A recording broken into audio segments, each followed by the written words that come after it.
Hello, you beautiful people. This is computer science for everyone. And today we're going to talk about Boolean logic. Well, you've seen that when we want to make a decision using if and else, or sometimes when we have conditional loop that we continue and repeat based on the condition. So that condition should be evaluated, and the value of that condition is either true or false. In mathematics, we have Boolean algebra or Boolean logic. It's a form of algebra that the values that we assign to variables are true and false. And there are some operators that we can apply to those true and false and then come up with extended version of those expressions. And it's very useful because when it comes to computer decision making, we keep using Boolean values. And the mathematician is the name is the Boole. So that's why we call it Boolean logic. We do have also a great application of the Boolean logic in a digital circuit and designing a computer, and that's a very important thing. So today we're going to go through some sort of understanding of operators and values that we can apply for Boolean expression, and also then we come up with some code in Python and wrap up the session. So let us start. I'm going to share my screen. Okay, so now I am in my Python interpreter. So maybe I can zoom a little bit for you guys. So then you will see it in a better way. Okay. Okay, now, so let us start from something very simple. I'm going to ask Python that if 5 is greater than 4, we know the answers. Yeah, it's true. But Python returns back the Boolean value, which is true.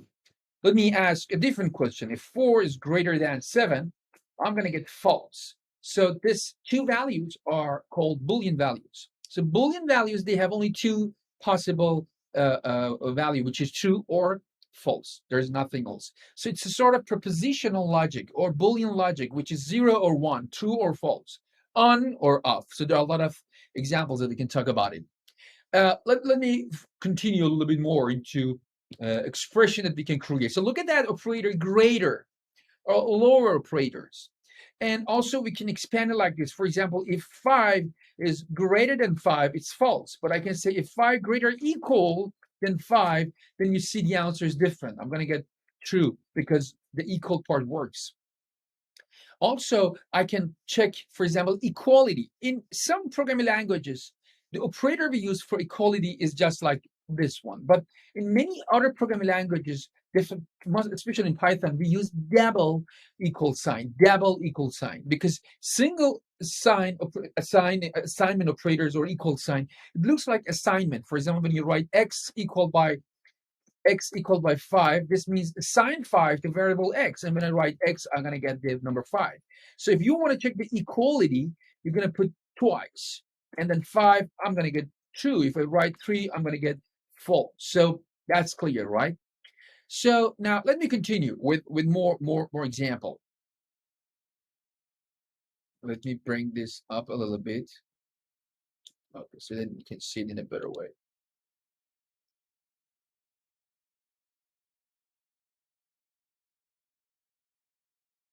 Okay,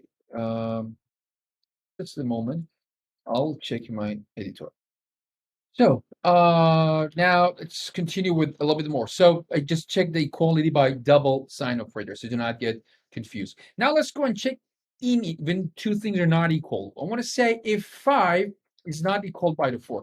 How are we going to do in the Python? We use exclamation and then sign operators. You see that my editor turned into like kind of not equal. So if 5 is not equal to 5, oh no, the answer is false. But if 5 not equal to 4, the answer is true. Maybe in your editor, it won't be like these characters, the cross or the equal sign operators, but it's okay. So exclamation and sign operator. That means not equal. In some other programming languages, is this lesser, greater. If something is lesser or greater than something else, it means those two things are not equal. Either is lesser or greater. So that's again another thing you can do that. So now these are some basic logic operators, which is greater, lesser, lesser equal, greater equal, and equality and not equal. So these are just what we have. So I'm just going to write it down here, like lesser and less equal, or greater equal, or double sign, or not equal. So these are operators that you can use to create Boolean values. But also you can go more than that. You can mix two atomic Boolean expression and build a little bit more complex expression. For example, let's say I'm going to say that if 4 is greater than the 3, we know it's true, it's false. And we can use some sort of logical operands like and, or, and not. So let's see how it's going to work. For example, if 4 is greater than the 3 and 3 also is greater than the 1, so I want to see what's going to happen. The answer is bad input in the line 3. So let's see why this is happening in our Python. Mm. Oh, sorry. So I shouldn't use in the uppercase, it should be lowercase. So what and does technically, even in mathematics, in the logic, when you use and operator, you're checking two things.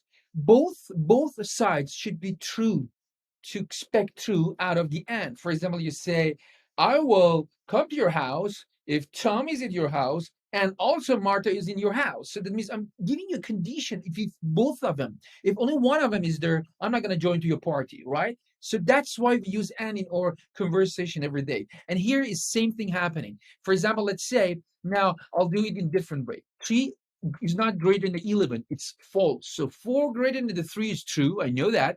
This one is true, but this one is false. So true and false is false. You know what is really funny? I can even write true and true to test operator.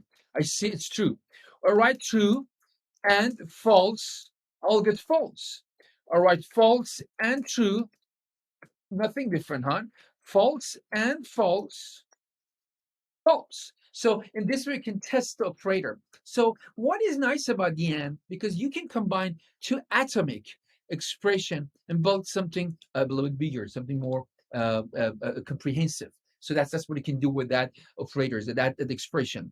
Let me continue with or now. But when we use or, things are a little bit different. If I say I will come to your house, if Tom, either Tom is there or Martha, that means if even one of them is there, like Tom or only Martha, I will join to your party. If both of them also there, I will join. But if none of them there, no, I'm not gonna come.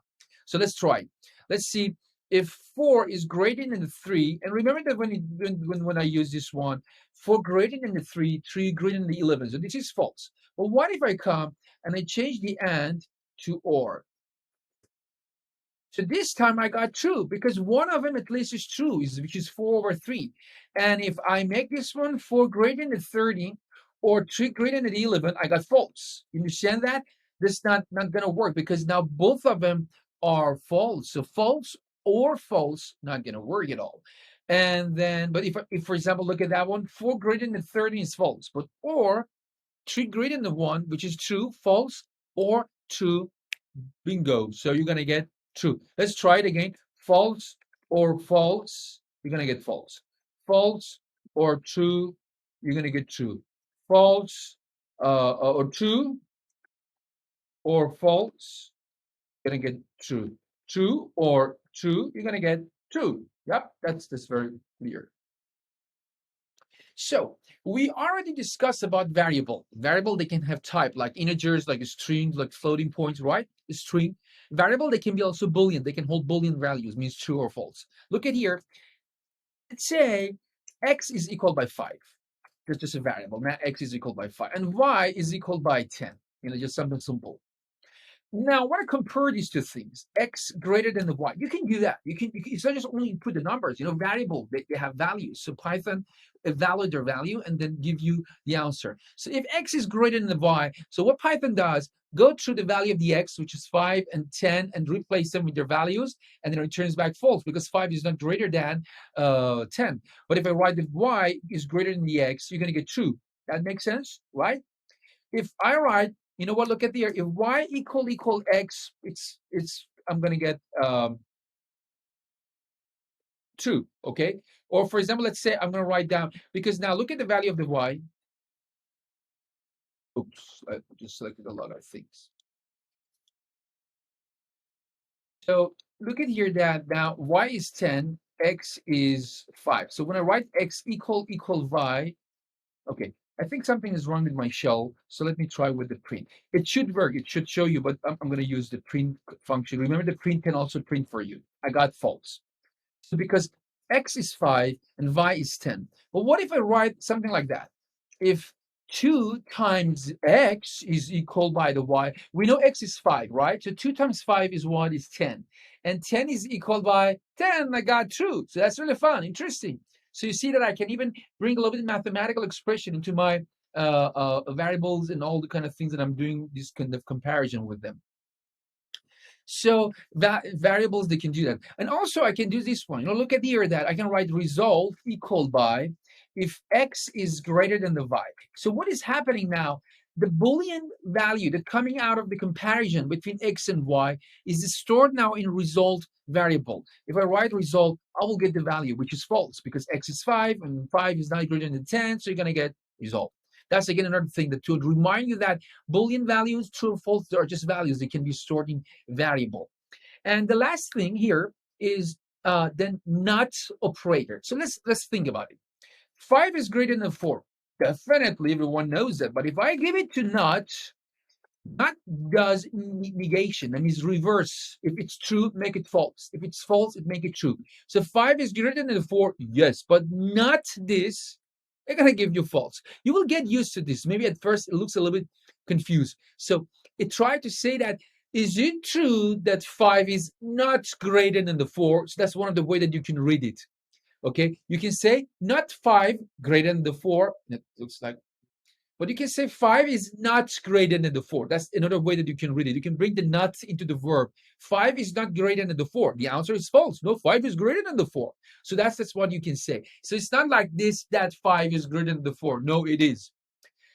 Or now let's try it in different way. Now I'll make it like 5 is it true that 5 is not lesser than the 4? Yes, true. So you're going to get true. So remember that when you don't have the 5, when you don't have the not, you're going to say 5 is lesser than the 4. So when you have the not, you say is 5 is not lesser than the 4. Or it is not like this, the 5 is lesser than the 4. The answer is true. And I can test it with true and false. Look at that, true. I got false. I try with the false. I got true. So that's really fun. So I want you to a little bit think about it, watch the video again, try these values and numbers, and try to create a little bit more complicated expression. Even look at that 3 greater than the 1 and 4 greater than the 2, and you can use it. You can use it. 3 is greater than the 5. No, because 3 greater than the 5 make the whole thing to be false. Or what's going to happen if you use or here? Oh, sorry, or. True, you're going to get true because now the computer start to evaluate from the left. So this will be validated first, which is true, and this part is false, which true or false will give you true. But always it's good that you try to use parentheses to make it clear when you're going to do that, because you see that this is one thing and this is another thing. What if you have a parenthesis here? So this is going to give you this. This is a different kind of expression. Oh, let me try to clean this. Okay, so you see that parentheses make it very clear that which one you're trying to try to evaluate. 3 in 1 and that one, or for example, this and then the or. Anyway, parentheses, multiple or and you can do that. And sometimes, trust me, it can be very complicated, but that's Boolean logic. So have fun with this. In next video, we're going to use this to write some code in some program. See you soon.